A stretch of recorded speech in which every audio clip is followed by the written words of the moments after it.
আমাদের বর্তমান প্রধানমন্ত্রী জনাব তারেক রহমান তিনি অনেক মানবিক।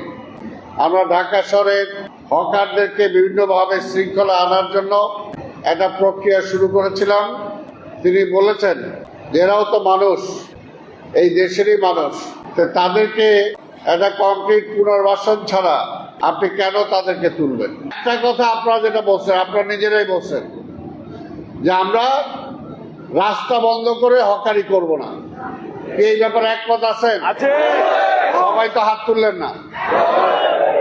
হকারদের পুনর্বাসনের জন্য বিভিন্ন সময় মার্কেট করা হয়েছে, কিন্তু হকারদের সমস্যার সমাধান হয় নাই। কারণটা হলো বাংলাদেশের যে অবস্থা, মনে করে এখনই যদি আমি বলি কি হচ্ছে, সারা দেশে বন্যা হচ্ছে, বিভিন্ন জায়গায় বন্যা, নদী ভাঙন, বিভিন্ন কারণে মানুষ ঢাকা শহরে চলে আসে। আর ঢাকা শহরে এসেই যদি একটা রিক্সা নিতে নামতে পারে তাহলে তার পরিবারের ভরণ পোষণ হয়ে যায়।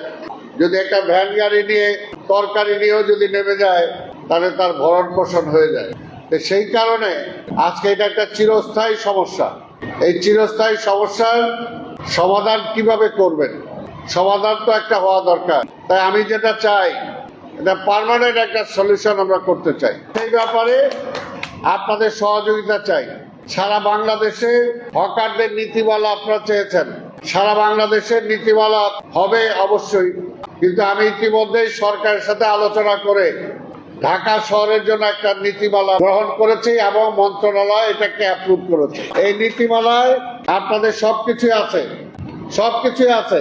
আর এটাকে কিভাবে আমরা কার্যকর করতে পারি সেটার জন্য আমি বসে কামাল ভাইকে বলতেছিলাম হকার সমিতি কতজন, কারণ এটা তো দলের ব্যাপার না, তাহলে যে কেউ বলে দিবে। আর বিএনপি ক্ষমতায় খালি বিএনপির লোকজনদেরকে হকার স্থায়ী করছে, বাকিগুলোর দেয় নাই।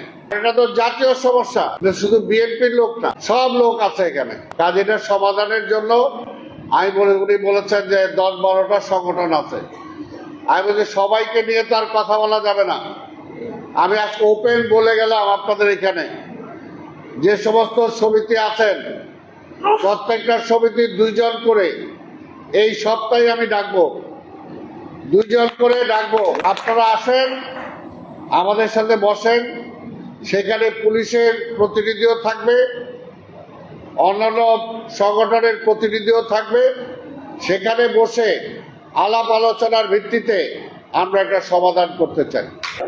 তাহলে একটা কথা আমরা বসবো, তাহলে এখন আমরা বসার আগেই, সমাধানের আগেই যারা রাস্তায় বসছেন তাদেরকে তাহলে আপনারা সরিয়ে নেন, তাদেরকে বলেন যে রাস্তাটা মুক্ত করে দেখ।